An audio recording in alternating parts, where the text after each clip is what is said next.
The camera didn't alert me. It didn't glitch. It didn't flicker. It just showed someone standing there, so close to the lens that I couldn't see their face. And the worst part was knowing the site was empty, because I had locked it myself. Story 1.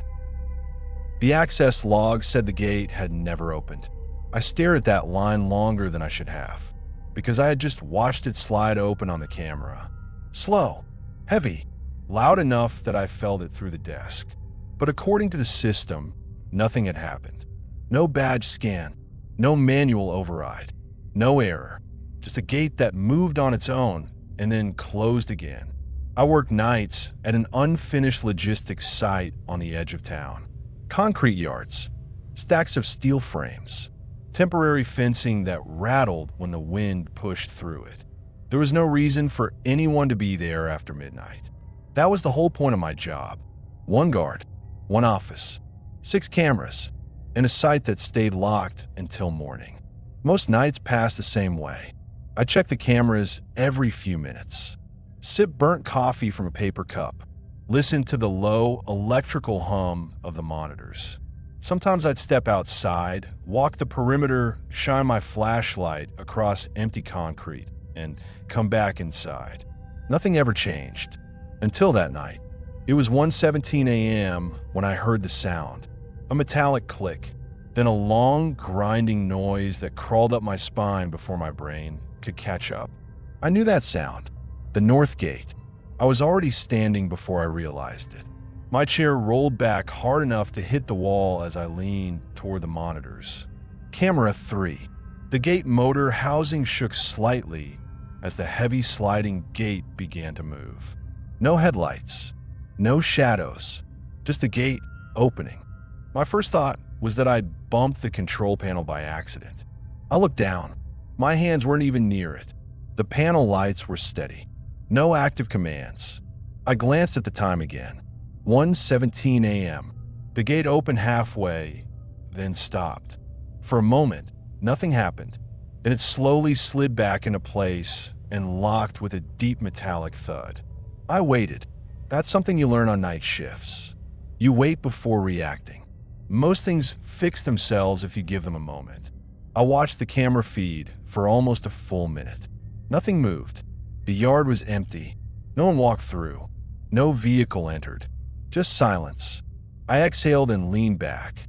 Glitch, I muttered to no one. The site was old. The system was cheap. Stuff like that happened. Still, procedure was procedure. I pulled up the access log, scrolled to the current time, and froze. 1:16 a.m. No activity. 1:17 a.m. No activity. 1:18 a.m. No activity. The gate hadn't registered anything, not even a malfunction. According to the system, it had never opened. I remember feeling a slow pressure build in my chest. Not fear yet, more like confusion that wouldn't settle. I refreshed the log. Same result. I leaned closer to the screen, scanning for missed entries. Nothing. If you've never worked nights alone, it's hard to explain how quiet feels at that hour. Not peaceful, empty, like the world has stepped away for a while and forgotten you're still there. The hum of the monitors suddenly felt louder. I shifted in my chair and glanced at the other camera feeds. All normal, until I noticed camera 5. Camera 5 covered the far storage lane, a long strip of concrete between stacked containers. Nothing ever happened there. That's why it took me a second to realize something was wrong. The image looked tighter, like the camera had zoomed in. But these cameras didn't zoom.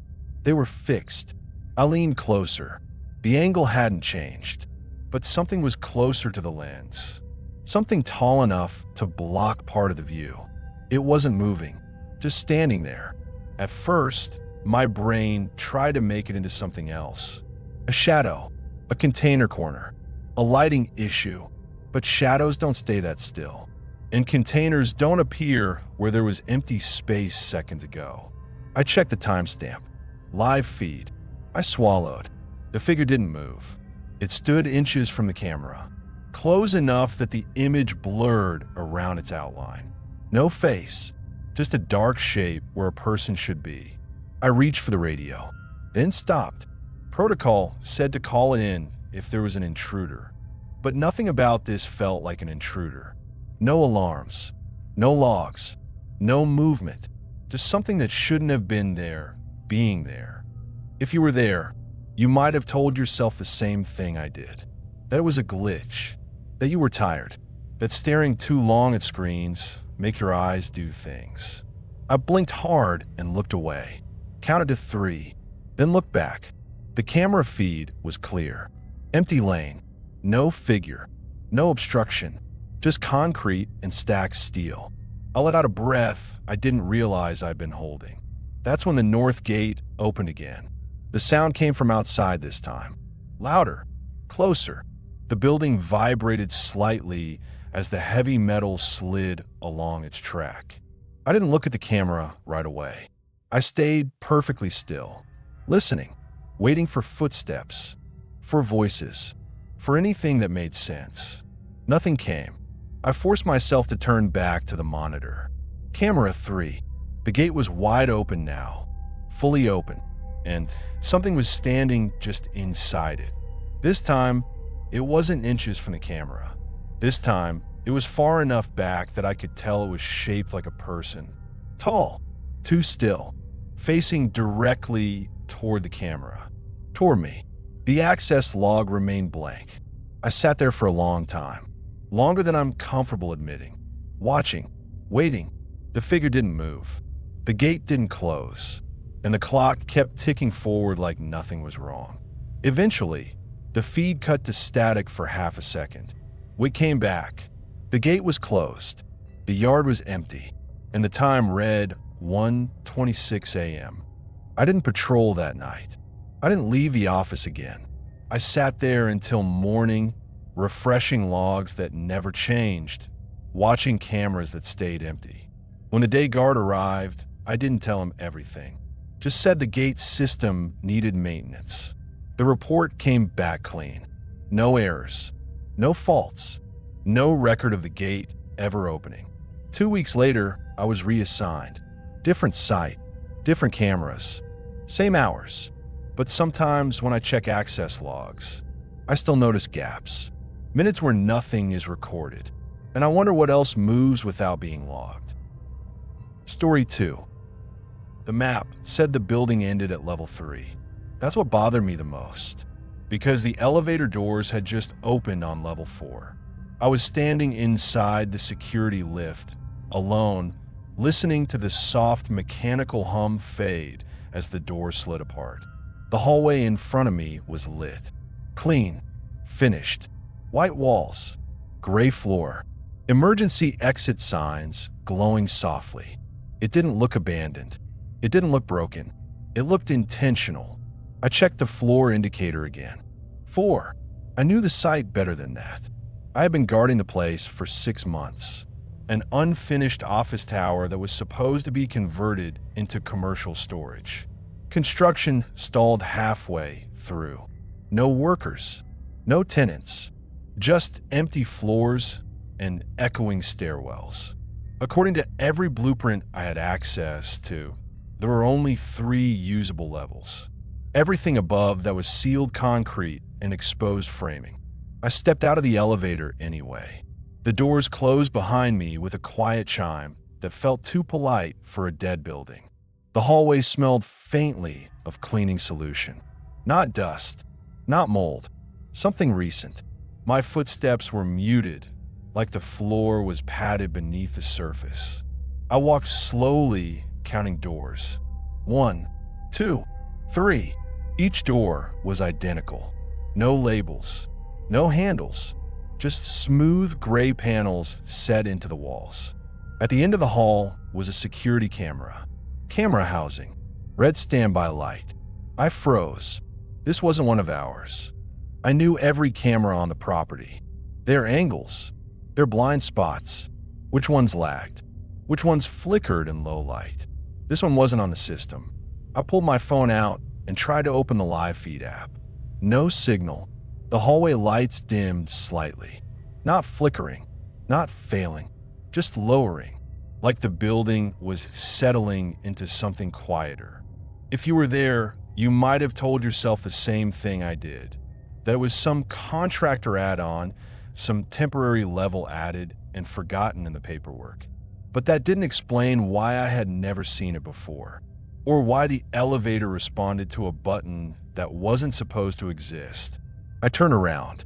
The elevator was gone. The doors weren't open. They weren't closed. They just weren't there. The wall was solid now. Smooth. Seamless. I stood there, staring, waiting for my eyes to adjust. They didn't. The hallway stretched behind me in a straight line. Same doors. Same lights. Same camera at the far end. I walked back to where the elevator should have been and pressed my palm against the wall. Cold. Solid. No vibration. No mechanical sound behind it. I checked my watch. 2:41 a.m. My radio crackled softly in my hip. Just static. No voices. I took a breath and started walking toward the camera. Each step felt slightly delayed, like the sound of my foot hitting the floor came half a second after the motion. It wasn't enough to trip me, just enough to notice. The camera grew larger as I approached. Still no movement. No tracking. As I passed under it, I glanced up. The lens was pointed down the hallway. Not at me. Ahead, towards something farther down. I followed its gaze. The hallway ended at a stairwell door. Exit sign glowing green. I reached for the handle. Paused. Then pulled. The door opened onto another hallway. Identical. Same doors. Same lights. Same camera at the far end. I stepped back instinctively and looked behind me. The first hallway was gone. The stairwell door now opened into this one, like it had always been that way. I didn't panic. Not yet. Panic wastes time. I started walking, door by door, counting again. 1, 2, 3. On the fourth door, I noticed something new. A sound. Soft. Rhythmic. Footsteps. Not echoing. Matching mine. I stopped. The sound stopped. I waited. Nothing. I took one step. The footsteps followed. Same pace. Same weight. Beside me. I turned my head slowly. The hallway was empty. No shadows. No movement. Just the sound. I quickened my pace. The footsteps quickened too. Never ahead. Never behind. Always beside. I broke into a jog. The sound stayed perfectly aligned, like it was attached to me. Breathing grew louder in my ears. My own. I hoped. The camera at the end of the hall flickered. Just once. When it came back, the red standby light was gone. The lens was dark. Active. I slowed down. So did the footsteps. I stopped directly under the camera and looked up. For a second, I saw my own face reflected in the glass. Then the reflection blinked. I didn't. I backed away. The footsteps stayed close. The door nearest me creaked softly. Not opening, just reacting. I reached for the handle. Before I touched it, the footsteps stopped. The silence felt heavier than the sound had. I pulled the door open. Inside was a small room. Bare. No furniture. No windows. Just another camera mounted in the corner. This one was pointed directly at the doorway. At me. The red light was on. Recording. I stepped back into the hallway. Every door was now slightly open. Just enough to show darkness inside. The lights dimmed again. I turned and ran. The hallway stretched longer than it had before. The exit sign flickered green, then off. The footsteps returned. Louder now. Not beside me. Behind. I didn't look back. I ran until my lungs burned and my legs felt hollow. Ahead, the elevator door stood open. I didn't question it. I dove inside and hit every button. The doors closed fast. Too fast. The elevator dropped. Not smoothly. Like something had let go. The floor indicators skipped numbers. 4, 5, 6, 7. Then stopped. The doors opened onto the security booth. Monitors humming. Coffee cup on the desk. Everything exactly where it should be. I collapsed into the chair and stared at the screens. Every camera feed showed empty floors. 3 levels. No fourth. No hallway. No extra cameras. I checked the elevator log. No record of stop at level 4. No record of an extra button press. Just normal operation. I sat there until morning. Didn't move. Didn't patrol. When the next guard came in, I asked him a question I already knew the answer to. Does this place have a 4th floor? He laughed. No, never did. I didn't argue. But sometimes during night shifts, I watch the elevator panel. And once in a while, right before dawn, I swear I see the number 4 light up. Just for a second. Waiting. Story 3. The logbook already had my handwriting in it. That was the first thing that told me something was wrong. I hadn't even started my shift yet. I was standing in the security office of an abandoned water treatment facility just outside the city. The place had been shut down years ago. Concrete basins, rusted pipes, long corridors that smelled like damp metal and old chemicals. Night guards rotated weekly. This was my first night at this site. I signed in at 11:58 p.m., or at least I tried to, because when I opened the logbook, the page for that night was already filled out. My name, the correct date, the correct time, and a note written in my handwriting. Nothing unusual on the first patrol.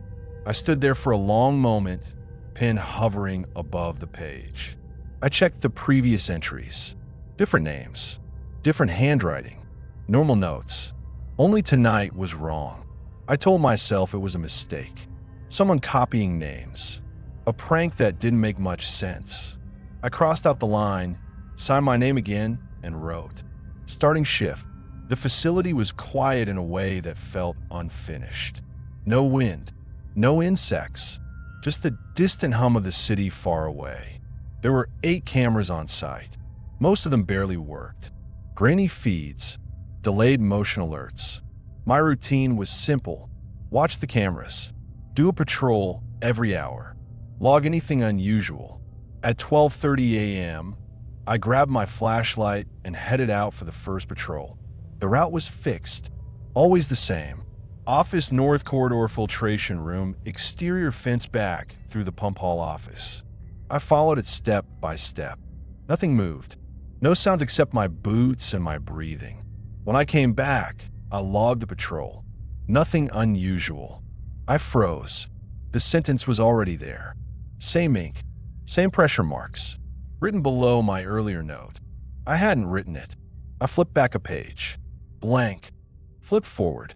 The next patrol time, 1:30 a.m., already had an entry. Routine patrol completed. My chest felt tight, but I forced myself to sit down. If you were there, you might have told yourself the same thing I did. Fatigue, auto-writing, muscle memory doing strange things. At 1:30, I went out again. Same route, same silence. Halfway through the filtration room, my radio crackled. Just once. I stopped walking. The sound echoed longer than it should have. I waited. Nothing else came through. I finished the patrol and returned to the office. The logbook now had a new line. Radio interference near filtration room.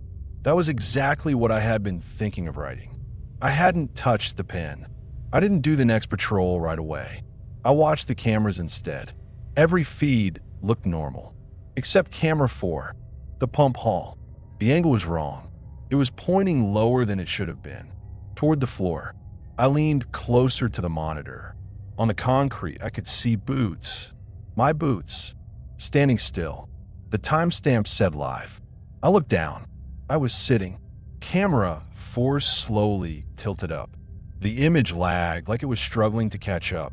Then I saw myself, standing in the pump hall, facing the camera, not moving. The feed froze for half a second. When it resumed, the pump hall was empty.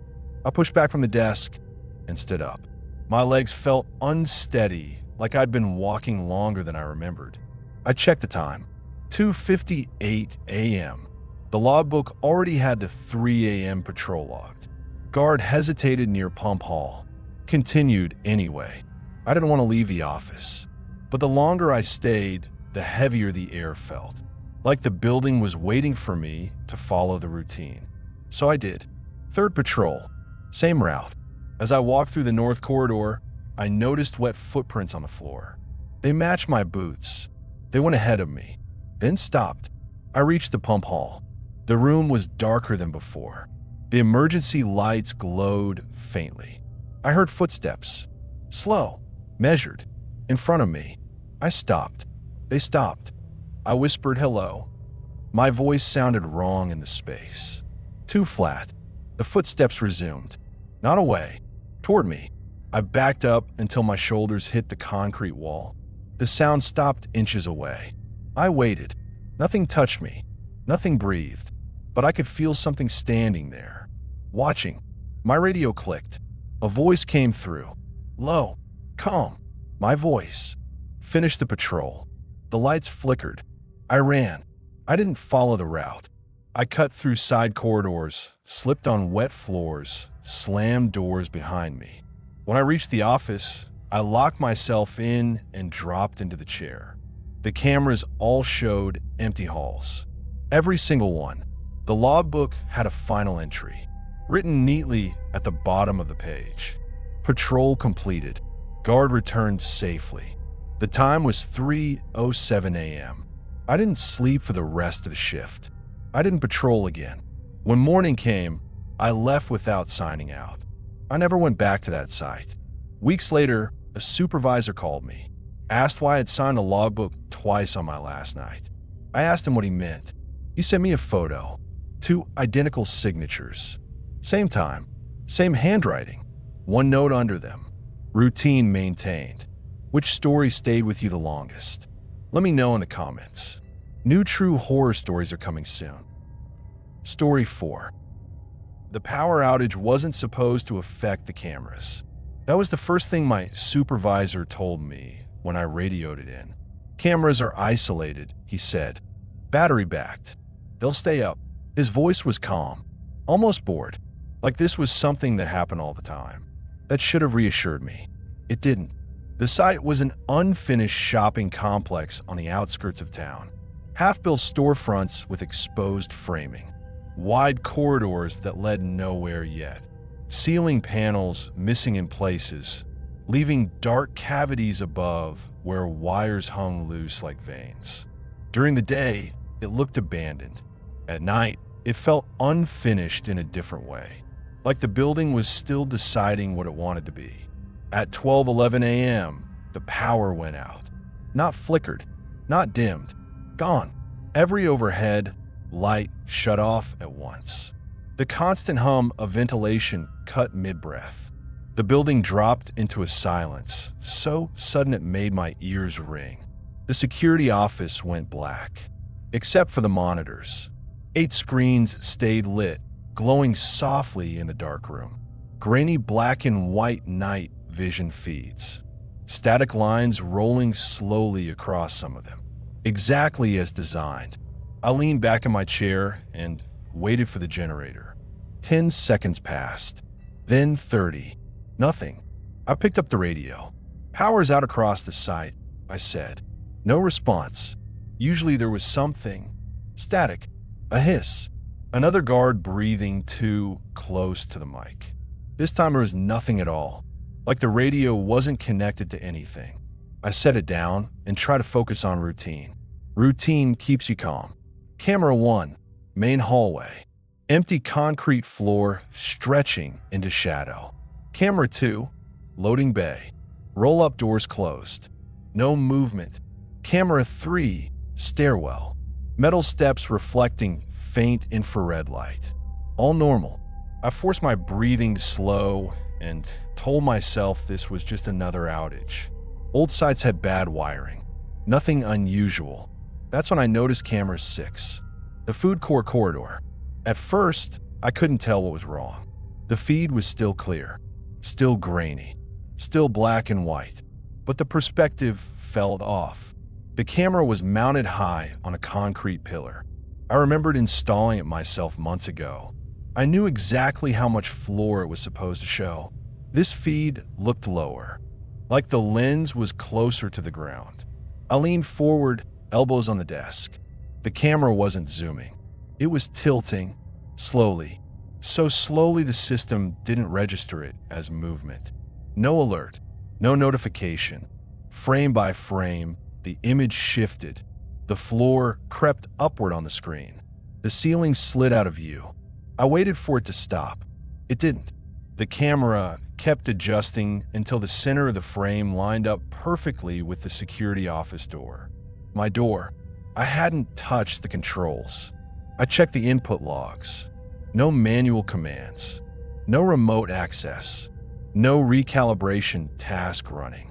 If you were there, you might have told yourself what I did. Loose mount. Delayed correction after the outage. Software drift catching up. I almost believed that. Then the office door handle moved. Not fast, not slow, just enough to turn downward a fraction of an inch. I didn't hear footsteps. The camera didn't switch angles. It stayed locked on the door, like it had been waiting for that moment. I froze. My hand hovered over the radio, but I didn't pick it up. Something about calling out felt wrong, like it would confirm I was paying attention. The handle returned to its original position. I stayed completely still. Breathing felt too loud in the small room. Seconds passed, then minutes. At 12:26 a.m., the power surged back on. Lights snapped to life across the building. The sudden brightness made my eyes sting. Somewhere far off, machinery restarted with a dull thud. The monitors flickered. Camera 6 reset. The view jumped back to its original angle. High, wide, empty. I let out a quiet laugh. It came out shaky. Relief has a way of making you feel stupid afterward. I rewound the footage. The tilt wasn't there. The door handle movement wasn't there. No alerts. No flagged frames. Just one thing. A single still frame at 12:19 a.m. A close-up of my office door. From the hallway side, I stared at it longer than I should have. The angle was wrong. Too close. Like whoever took it had been standing inches away. I didn't leave the office again that night. I sat there, watching the screens, listening to the building settle back into itself. At 12:40 a.m., I heard something from the hallway. Not footsteps. Pressure. Like weight shifting slowly. I looked at camera 6 again. The angle was normal, but the corridor looked narrower. Not zoomed. Not cropped. Closer. As if the walls had moved inward slightly.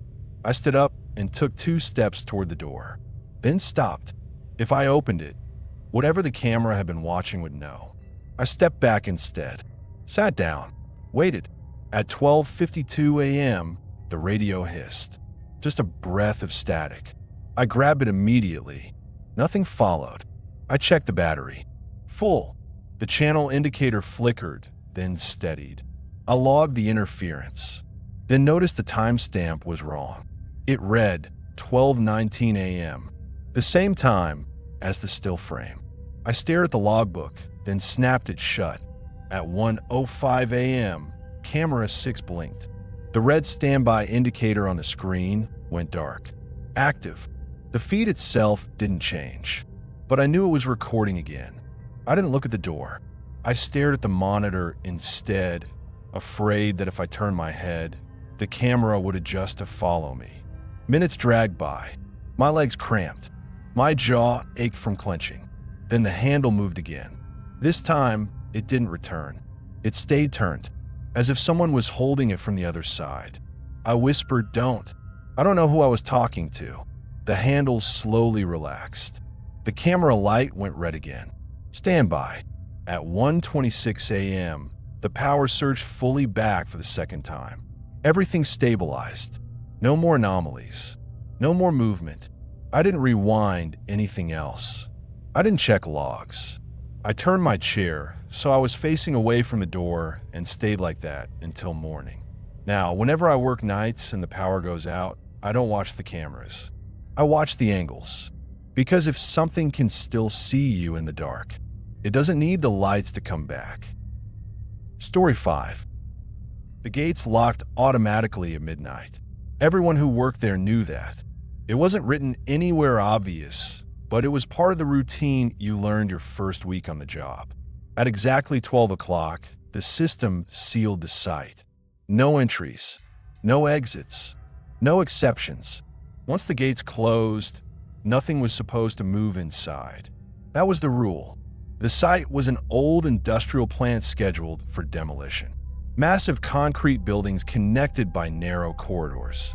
Rusted pipes ran overhead like veins, dripping occasionally even though the systems had been shut down for years.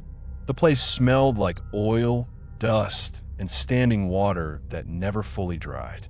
During the day, it looked dead. At night, it felt contained. At 11:42 p.m., I sat in the security office finishing my coffee and watching the camera cycle. 8 feeds, all static, all empty. I had worked this site for almost 3 months. Long enough to know its sounds. Long enough to know when something didn't belong. At 11:58 p.m., the warning indicator lit up on the main gate feed. I straightened in my chair. The gate began to slide shut. Slow, heavy, final. I watched it close until the 2 steel halves met and locked with a deep metallic click that vibrated through the camera housing. At 12 a.m., the system updated. Site status, closed. I wrote it in the logbook and leaned back. After midnight, the job became mostly waiting, walking the same patrol routes, listening to the building settle, watching for motion alerts that never came. Most nights, the quiet was comforting. That night, it felt deliberate. At 12:30 a.m., I started my patrol. Same route as always. Main hall first, long concrete stretch lit by flickering overhead fixtures. My footsteps echoed too clearly, like the sound had nowhere to go. Control room next. Rows of dead panels and dark monitors covered in dust. I checked each door handle out of habit. All locked. Storage wing last. Wide open space filled with shadows and stacked crates that were never going anywhere. Nothing unusual. I returned to the office at 12:52 and logged the patrol. Routine. No issues. At 1 a.m., the motion alert went off. Zone D. Interior corridor. I frowned before I even pulled the feed up. Zone D was sealed. Concrete barriers had been poured across both entrances months earlier. No doors. No access. No reason for movement. I brought the camera feed up. The corridor lights were on. They shouldn't have been. Zone D didn't have active lighting anymore. The power lines had been disconnected when the barriers went up. The camera showed the far end of the corridor. And a door.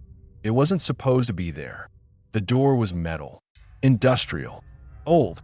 Scratched and dented like it had been used for decades somewhere else before ending up here. Painted on it in faded white letters was a number. Midnight. I stared at it, trying to remember if it had always been there. It hadn't. The motion alert triggered again. The door moved. Not fast. Not slow. Carefully. Like whoever was opening it didn't want it to make noise. Behind it was darkness. Not shadow. Darkness so deep the night vision couldn't read it. The camera grained distorted around the opening, like the sensor didn't understand what it was seeing. Something stood in the doorway. Not stepping out. Not stepping back. Just standing where the corridor ended. The timestamp read 1:07 a.m. I checked the system status again. Site status. Closed. All zones inactive. I whispered without meaning to, "You're not supposed to be open." The figure shifted. The camera froze. For half a second, the screen showed nothing but static. When the feed resumed, the corridor was empty. No door. No lights. Just concrete barriers like they'd always been there. Zone D returned to inactive. I sat there for a long time, replaying the footage. There was nothing. No glitch. No missing frames. No visible corruption. Just an alert, and then nothing. At 1:40 a.m., I forced myself to do another patrol. I avoided Zone D. I took the long way around, even though it meant walking through darker sections of the plant where the lights had never worked properly. Every sound felt amplified. Every drip echoed like a footstep. When I got back to the office, the logbook already had an entry. Time stamped 1:30 a.m. Patrol completed. All zones clear. I stare at the handwriting. It wasn't mine, but it wasn't unfamiliar either. The pressure was wrong. The slant was off, but the shapes were close enough that my eyes kept trying to accept it. I crossed it out and wrote my own note underneath. Second patrol delayed. At 2 a.m., I checked the system logs again. The site had closed twice, once at midnight and once at 1:07 a.m. There was no record of reopening, no override, no manual input, no fault. It was as if the site had decided to close again. I didn't patrol after that. I stayed in the office, watching the monitors, waiting for another alert. At 2:23 a.m., the Zone D camera flickered. Just once. The feed came back darker. Not because of lighting, because something was closer to the lens. I leaned forward. The corridor was there again. No barriers, no lights, and the door stood at the far end. Closed. The number midnight was clearer now. The timestamp rolled to 2:24 a.m. The door didn't open, but I could feel it waiting. At 2:30 a.m., the system updated.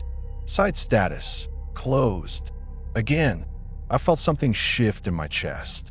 Not fear, resignation. I understood then that the site wasn't reacting to time. It was keeping it. I left the office. I don't remember deciding to.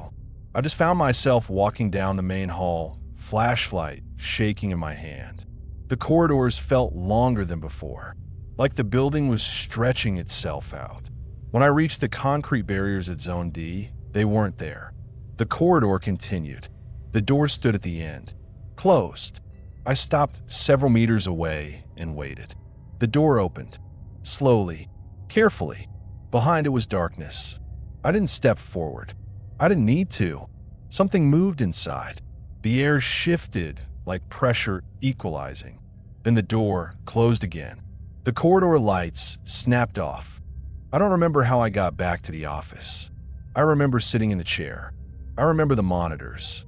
At 2:58 a.m., the system updated one last time. Site status, closed. At 3 a.m., my shift ended. I left without signing out. I quit that job a week later. They demolished the plant months after that. Flattened it completely.